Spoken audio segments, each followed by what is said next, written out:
আপনাদের আল্লাহ তাআলা মুখ দিয়েছে, ব্রেন দিয়েছে, আপনারা কথা বলতে পারেননি, এখন বলেন। আমার গোষ্ঠী উদ্ধার করেন, আই ডোন্ট মাইন্ড। আমি নাম জানি না, কিন্তু চাঁদাবাজি হচ্ছে না। আগে তো ওনারা কোনো কথা বলতেন না, এখন নতুন কথা শিখেছেন, তো কাজে প্রত্যেকটা জিনিসেই তারা হইচই করবেন, এটি স্বাভাবিক। আমি ওনাদের দোষ দিচ্ছি না, ওনাদের কাজই হচ্ছে হইচই করা। যা গত 17 বছর করতে পারেননি, এখন সবাই সেটা মুখ থেকে বের করছে। তা আমি ইনশাল্লাহ আপনারা হইচই করতে থাকেন, আমরা আমাদের কাজ করি। কোনো এক সময় আমি আর আপনি একত্র হব। ধন্যবাদ। আমরা যা পরিকল্পনা করছি তাই করেছি। এখন ওনারা যদি অন্যভাবে দেখেন, আমি একটা ছবি পেন্ট করলাম। আমি বললাম যে এই ছবিটা হচ্ছে জঙ্গলের একটা ছবি, আপনি বলেন না এটা জঙ্গলের ছবি না, তো দেখাচ্ছে জন্তু জানোয়ার। এটা তো আপনার ইন্টারপ্রিটেশন, তাই না? আমার তো ইন্টারপ্রিটেশন না, আমি তো ইন্টারপ্রেট করে বলছি এই ছবিটা ভাই আমি ছবিটা এঁকেছি, এটা প্রচুর গাছপালা দেখা যাচ্ছে, এটা দেখাচ্ছে আজকাল যেভাবে পেন্টিং হয়। এখন আপনি যদি মনে করেন যে আপনার মতো করে বলবেন, তো আপনি কি বলতেই পারেন, আমি স্টপ করতে পারবো?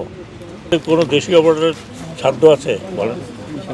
এবং আপনি আন্তর্জাতিক করবেন না আপনার ভোটকে, আপনি কি নিজের মধ্যে ঘরের মধ্যে রেখে দেবেন না? এটা তো আমাদের বুঝতে হবে যে উই ক্যানট রিমেইন আইসোলেটেড। আজকের বাংলাদেশ 75 সালেরও না, আজকের বাংলাদেশ 85 সালেরও না, 95 সালেরও না। Today is 2025। বিশ্ব কোথায় চলে গেছে? আমি তো আপনাদের বললাম, আমি চায়নায় গিয়ে হতবাক হয়ে গেলাম। পুরো পোর্ট পরিচালিত হচ্ছে এআইতে, কোনো লোক নেই, 5-10 লোক বসবাস করছে। ওয়ার্ল্ড সেখানে চলে গেছে। একটা টাওয়ারে উঠলাম 8 সেকেন্ডে, প্রতি সেকেন্ডে 20 মিটার উপরে ওঠে। ওয়ার্ল্ড সেখানে চলে গেছে। তো আমরা কি এখনও ওই চাকা ঘুরেতে থাকবো? আপনারা চান না যে বাংলাদেশ একটা মডার্ন রাষ্ট্র, আমরা বাংলাদেশ মডার্ন রাষ্ট্রতে একটা মানে ওইদিকে যেতে হবে আমাদেরকে। দুনিয়া কোথায় চলে গেছে? আপনারা তো এখন এআইতে দেখেন, হ্যাঁ, এআই দিয়ে সব কিছু করতে পারতেছে। এটা নতুন প্রযুক্তি। এই প্রযুক্তিকে যদি আমরা গ্রহণ না করি, তাহলে আমরা বিশ্বের দরবারে বলতে পারবো না যে we are modern country. Skin শুষ্ক রুক্ষ হয়ে যাবে বলে কি বাইরে যাবে না? জাস্ট 1 2 3 4 করো, স্কিনটাকে রিভাইভ করো। Modern country does not mean যে আপনি মুখে মুখে বললেন। আপনি দেখেন, আপনি রাস্তা জ্যাম হয়ে থাকে, আপনি বলেন এখানে কোনো ইনভেস্টমেন্ট হবে না। তো ভাই যান, আপনাদের আল্লাহ তাআলা মুখ দিয়েছে, ব্রেন দিয়েছে, আপনারা কথা বলতে পারেননি, এখন বলেন। আমার গোষ্ঠী উদ্ধার করেন, আই ডোন্ট মাইন্ড। বাট যেটা আমাদের জন্য আমি মনে করি, আমি না, আমাদের সরকার আমরা আলোচনা করি, যদি মনে করি দেশের জন্য ভালো, বাংলাদেশের জন্য ভালো, সেটাই করবো। আমি শোনেন, আমি খুব স্পষ্ট বলি, I M a soldier of this country. So আমি আমার দেশের ক্ষতি হোক এরকম আমি কোনোদিন চাইব না। দেশের অন্য লোকের ক্ষতি হোক আমি কোনোদিন চাইব না। আপনাদের ক্ষতি হোক আমি কোনোদিন চাইব না।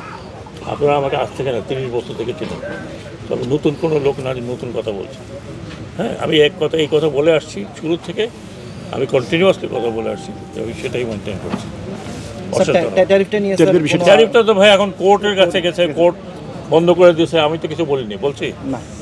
তারপরে আমরা যদি কোর্টে যাই, আমাদের বক্তব্য দেবো। কোর্ট যদি মনে করে, সরাসরি মহামান্য কোর্ট যদি মনে করে যে আমাদের কথা শুনেছেন, ভালো, না শুনলে ব্যাড লাক, আমি কী করতে পারি? হয়তো তো মামলা দিয়েছে, মাননীয় জাজরা জাজমেন্ট দিয়েছেন, এটার মতো আমার কোনো কথা নেই।